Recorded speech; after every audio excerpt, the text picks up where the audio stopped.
Oh, hello. Have I told you about the time I was almost eaten by a witch? Well, I was 10 years old and I was going around my neighborhood selling Girl Scout cookies. Right before dark, I came to the house at the end of the street. It was old and the roof was crumbling and the walls had holes everywhere. People said an evil witch lived there, but I thought, hey, a sale's a sale. So I knocked on the front door and a scary old woman with red eyes opened it. I knew for sure she was a witch when I saw her broom sitting in the corner because it had landing lights on it. Well, I asked her if she wanted to buy some cookies, and she invited me in. Of course, I refused. Suddenly, she waved her hand and a mountain of ice cream with chocolate waterfall and marshmallow snow appeared in her house. "Come in and enjoy," she cackled. "How dumb do I look?" I said. "If I come in, you'll eat me." Well, then she waved her hand again, and suddenly my mother was in the witch's house, tied up with a rope and dangling over a pot of boiling water. "Will you come in and save your dear, sweet mother?" the witch said. "That's not really my mother," I said. "My mother's at her belly dancing class with me granny. Do you gonna want to buy some thin mints or not?" Well, the witch got so mad, she called me a bad name, and she slammed the door in my face. So I went right home and reported her to the building inspector's office, which came to her house and found over 100 violations of the electrical, plumbing, and building codes. She wound up having to get 18 months of remodeling and upgrades done while she lived there, which, knowing what I know now, I wouldn't wish upon the wickedest witch. And now, here's the oldest, most famous, and scariest story about a witch, Hansel and Gretel, by the Brothers Grimm. Hard by a forest dwelt a poor woodcutter with his wife and his 2 children. The boy was called Hansel, and the girl Gretel. He had little to bite and to break, and once when great dearth fell on the land, he could no longer procure even daily bread. Now when he thought over this by night in his bed, and tossed about in his anxiety, he groaned and said to his wife, "What is to become of us? How are we to feed our poor children when we no longer have anything even for ourselves?" "Well, I'll tell you what, husband," answered the woman. "Early tomorrow morning we will take the children out into the forest where it is the thickest. We'll light a fire for them and give them each one more piece of bread, and then we'll go to our work and leave them alone. They will not find the way home again, and we shall be rid of them." "No, wife," said the man, "I will not do that. How can I bear to leave my children alone in the forest? The wild animals will soon come and tear them to pieces." "Oh, you fool," said she, "then we must all 4 die of hunger. You may as well plane the planks for our coffins." And she left him no peace until he consented. "But I feel very sorry for the poor children all the same," said the man. The 2 children had also not been able to sleep for hunger, and had heard what their stepmother had said to their father. Gretel wept bitter tears, and said to Hansel, "Now all is over with us." "Be quiet, Gretel," said Hansel. "Do not distress yourself. I will soon find a way to help us." And when the old folks had fallen asleep, he got up, put on his little coat, opened the door below, and crept outside. The moon shone brightly, and the white pebbles which lay in front of the house glittered like real silver pennies. Hansel stooped and stuffed the little pocket of his coat with as many as he could get in. Then he went back and said to Gretel, "Be comforted, dear little sister, and sleep in peace. God will not forsake us." And he lay down again in his bed. When day dawned, but before the sun had risen, the woman came and awoke the 2 children, saying, "Get up, you sluggards, we're going out into the forest to fetch wood." She gave each a little piece of bread and said, "There's something for your dinner, but do not eat it before then, for you'll get nothing else." Gretel took the bread under her apron, as Hansel had the pebbles in his pocket, and then they all set out together on the way to the forest. When they had walked a short time, Hansel stood still and peeped back at the house, and did so again and again. And his father said, "Hansel, why are you looking at there and staying behind for? Just pay attention. Do not forget how to use your legs." "Ah, father," said Hansel, "I am looking at my little white cat, which is sitting on the roof and wants to say goodbye to me." The wife said, "Fool, that's not your little cat. That's the morning sun which is shining on the chimneys." Hansel, however, had not been looking back at the cat, but had been constantly throwing one of the white pebble stones out of his pocket on the road.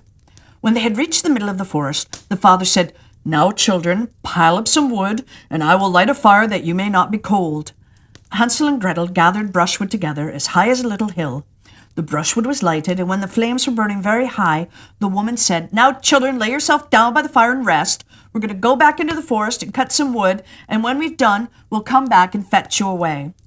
Hansel and Gretel sat by the fire, and when noon came, each ate a little piece of bread, and as they heard the strokes of the wood axe, they believed that their father was near. It was not the axe, however, but a branch which he had fastened to a withered tree, which the wind was blowing backwards and forwards. And as they had been sitting such a long time, their eyes closed with fatigue, and they fell fast asleep. When at last they awoke, it was already dark night.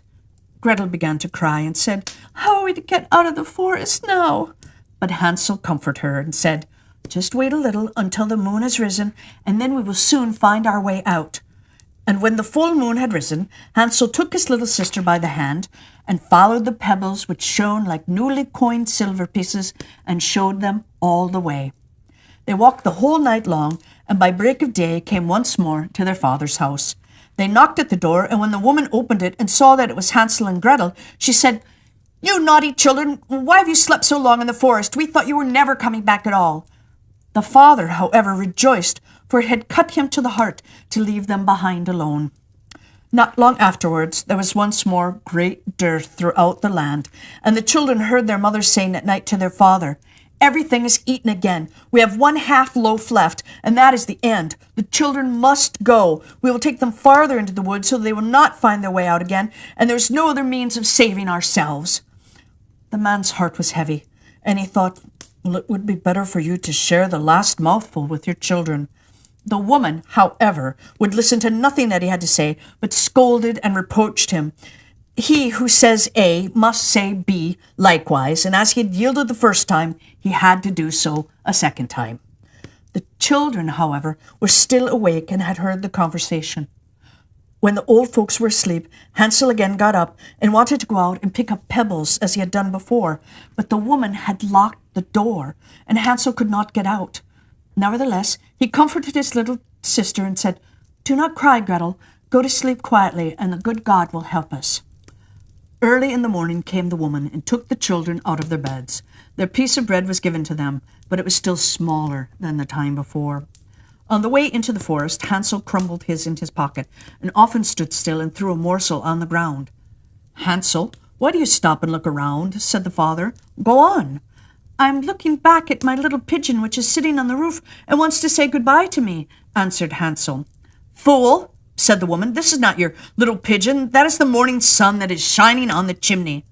Hansel, however, little by little threw all the crumbs on the path.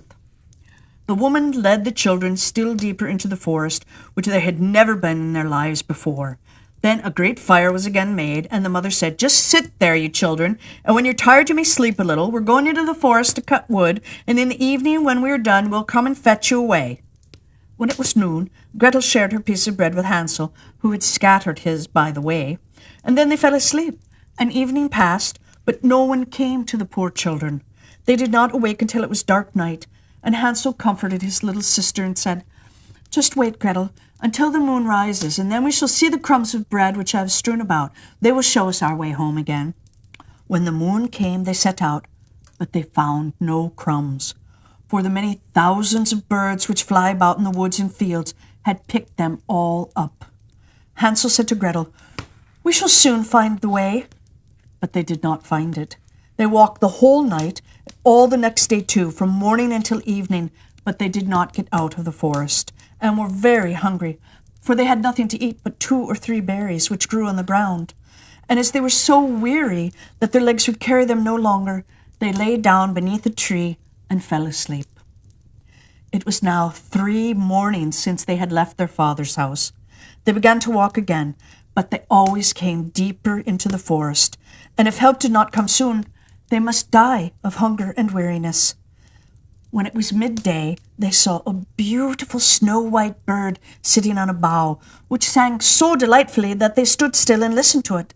And when its song was over, it spread its wings and flew away before them, and they followed it until they reached a little house, on the roof of which it alighted, and when they approached the little house, they saw that it was built of bread and covered with cakes, but that the windows were of clear sugar. "We will set to work on that," said Hansel, "and have a good meal. I will eat a bite of the roof, and you, Gretel, can eat some of the window. It will taste sweet." Hansel reached up above and broke off a little of the roof to try how it tasted, and Gretel leaned against the window and nibbled at the panes. Then a soft voice cried from the parlour, "Nibble, nibble, gnaw. Who is nibbling at my house?" The children answered, the wind, the heaven-born wind," and went on eating without disturbing themselves. Hansel, who liked the taste of the roof, tore down a great piece of it, and Gretel pushed out the whole of one round window pane, sat down, and enjoyed herself with it. Suddenly the door opened, and a woman as old as the hills, who supported herself on crutches, came creeping out. Hansel and Gretel were so terribly frightened that they let fall what they had in their hands. The old woman, however, nodded her head and said, "Oh, you dear children, who has brought you here? Do come in and stay with me. No harm shall happen to you." And she took them both by the hand and led them into her little house. Then good food was set before them, milk and pancakes with sugar, apples, and nuts. And afterwards 2 pretty little beds were covered with clean white linen, and Hansel and Gretel lay down in them and thought that they were in heaven. The old woman had only pretended to be kind. She was in reality a wicked witch who lay in wait for children and had only built the little house of bread in order to entice them there. When a child fell into her power, she killed, cooked, and ate it, and that was a feast day with her. Witches have red eyes and cannot see far, but they have a keen scent like the beasts and are aware when human beings draw near. When Hansel and Gretel came into her neighborhood, she laughed with malice and said mockingly, "I have them. They shall not escape me again." Early in the morning, before the children were awake, she was already up, and when she saw both of them sleeping and looking so pretty with their plump and rosy cheeks, she muttered to herself, "That will be a dainty mouthful." And then she seized Hansel with her shriveled hand, carried him into a little stable, and locked him in behind a grated door. Scream as he might, it would not help him. Then she went to Gretel, shook her till she awoke, and cried, "Get up, lazy thing, fetch some water, and cook something good for your brother. He's in the stable outside, and is to be made fat. When he is fat, I will eat him." Gretel began to weep bitterly, but it was all in vain, for she was forced to do what the wicked witch commanded. And now the best food was cooked for poor Hansel, but Gretel got nothing but crab shells. Every morning the woman crept to the little stable and cried, "Hansel, stretch out your finger that I may feel if you will soon be fat." Hansel, however, stretched out a little bone to her, and the old woman, who had dim eyes, could not see it, and thought it was Hansel's finger, and was astonished that there was no way of fattening him. When 4 weeks had gone by, and Hansel still remained thin, she was seized with impatience, and would not wait any longer. "Now then, Gretel," she cried to the girl, "stir yourself and bring some water. Let Hansel be fat or thin tomorrow, I will kill him and cook him." Oh, how the poor little sister did lament when she had to fetch the water, and how her tears did flow down her cheeks. "Dear God, do help us," she cried. "If the wild beasts in the forest had but devoured us, we should at any rate have died together." "Just keep your noise to yourself," said the old woman. "It won't help you at all." Early in the morning, Gretel had to go out and hang up the cauldron with the water and light the fire. "We will bake first," said the old woman. "I have already heated the oven and kneaded the dough." She pushed poor Gretel out to the oven, from which flames of fire were already darting. "Creep in," said the witch, "and see if it's properly heated, so that we can put the bread in." And once Gretel was inside, she intended to shut the oven and let her bake in it, and then she would eat her too. But Gretel saw what she had in mind and said, "I do not know how I am to do it. How do I get in?" "Silly goose," said the old woman. "The door's big enough. Just look, I can get in myself." And she crept up and thrust her head into the oven. And then Gretel gave her a push that drove her far into it and shut the iron door and fastened the bolt. Oh, then she began to howl quite horribly, but Gretel ran away, and the godless witch was miserably burnt to death. Gretel, however, ran like lightning to Hansel, opened his little stable, and cried, "Hansel, we are saved! The old witch is dead!" And then Hansel sprang like a bird from his cage when the doors opened. How they did rejoice and embrace each other and dance about and kiss each other. And as they had no longer any need to fear her, they went into the witch's house. And in every corner there stood chests full of pearls and jewels. "These are far better than pebbles," said Hansel, and thrust into his pockets whatever could he get in. And Gretel said, "I too will take something home with me," and filled her pinafore all the way. "But now we must be off," said Hansel, "that we may get out of the witch's forest." When they had walked for 2 hours, they came to a great stretch of water. "We cannot cross," said Hansel. "I see no foot plank and no bridge." "And there's also no ferry," answered Gretel. "But a white duck is swimming there. If I ask her, she will help us over."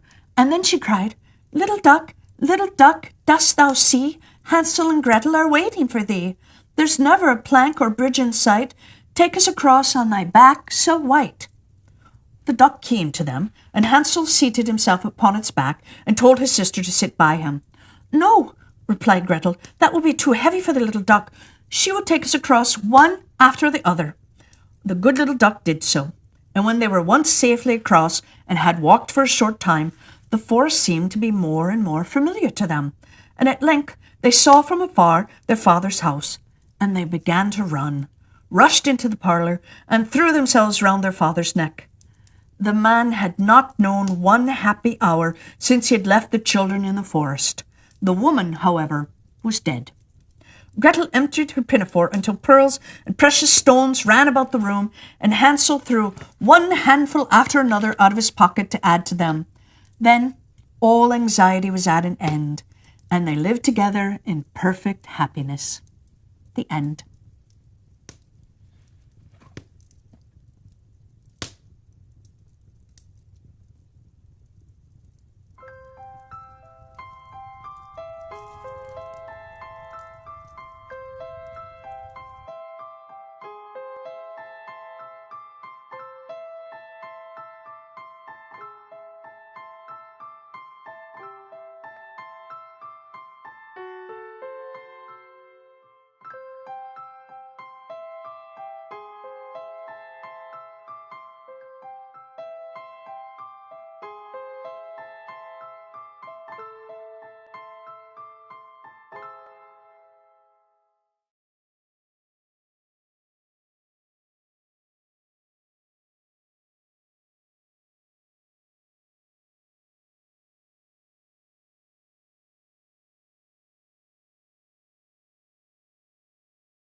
Oh, hello. When I was a little girl, I had a pet bird. It was 1/3 parrot, 1/3 mockingbird, and 1/3 peacock. A pea pocket. Well, this turned out to be a very unfortunate combination. The parrot part made it talk, the mockingbird part made it sound just like me, and the peacock made it want to dress up in fancy and colorful outfits. And that's why I found out one day that my bird had been pretending to be me on the telephone and ordering all sorts of expensive clothes on my credit card. Of course, I had to get rid of her. And the last I heard, she was in Las Vegas doing an act where she impersonates Lady Gaga and Katy Perry and living in an apartment at the Bellagio with a walk-in closet larger than my house. Oh, and the rumor is she's been dating Big Bird from Sesame Street, but you didn't hear that from me. Now, here's the story about a bird who searches the globe to find something very important. It's the winner of my 4th annual Be a Famous Writer contest in the 9 to 13 age group. It's by Aditya Ramakrishnan, and it's called Home, Perfect Home. "What's wrong with our home?" chirped the mother bird to her eager little son. He thought seriously for a moment. "It's brown, hollow, and boring," the son replied at last, looking up at his mother with large emerald eyes. "The squirrels are bullies, and our nest is falling apart. I want to live somewhere exciting and colorful." "But son," the mother pleaded, "this is your home. This is where your family lives." I want a new, bright home without squirrels and broken nests," announced the little bird in a booming voice. "I'm going to look for the perfect home, and when I find it, we can all live there happily ever after." And with that, he swooped off into the distance with confidence and gait. The little bird flew and flew all day long, puffing and panting. He flew over bright green trees and sparkling waters. As the sun set, he grew tired and perched in a nearby oak tree. Nestling deep in the lush leaves, he fell fast asleep. When the little bird awoke, he saw a city brimming with life and happiness. Street performers danced merrily. A delicious aroma filled the air, and a sign above read, "Hola, bienvenido a Mexico."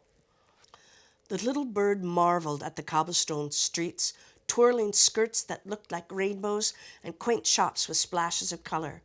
"This could be a wonderful home for us," he told himself happily. "It's not boring and brown. It's bright and happy." Feeling content, he soared higher to enjoy the view of the joyful city. Suddenly, a loud twang startled him. "Oh, my!" The little bird whimpered and fell beneath a bush. "I hope no one saw that," he thought sheepishly, and peeked around the bushes to see a band of mariachi musicians playing on their lively guitars. The little bird said thoughtfully, "My baby sisters would love to dance to this delightful music. This could be a perfect home for us. But I need to keep looking." So, after taking one last longing look at beautiful Mexico, the little bird flew and flew all day long, puffing and panting. He flew over high mountains and low valleys. As the sun set, he grew tired and perched in a nearby cedar tree. Nestling deep in the lush leaves, he fell fast asleep. The little bird awoke to the sound of soft music. It was soothing and rhythmic and rang pleasantly in the little bird's ears. This new dwelling was also colorful and bustling with happy people. A sign above him read, "Ni hao, Hung Ying." "This must be China," the little bird said to himself. He flew out, scouring the beautiful winding streets and vibrant markets. Noodles fell to the ground from a little child's bowl, and the little bird eagerly snatched it up. "The food here's tasty, too," he mused. Suddenly, a giant red dragon appeared behind him. "Oh, my!" The little bird tweeted in panic and flew straight up in fright. "Oh," he said awkwardly, "it's part of the Chinese dragon festival celebration. It isn't a real dragon. My baby brothers would love to play with this big dragon. Oh, this could be our perfect home. But I need to keep looking." So, after taking one last longing look at festive China, the little bird flew and flew all day long, puffing and panting. He flew over snow-capped mountains and splendid rivers, and as the sun set, he grew tired and perched in a nearby cypress tree.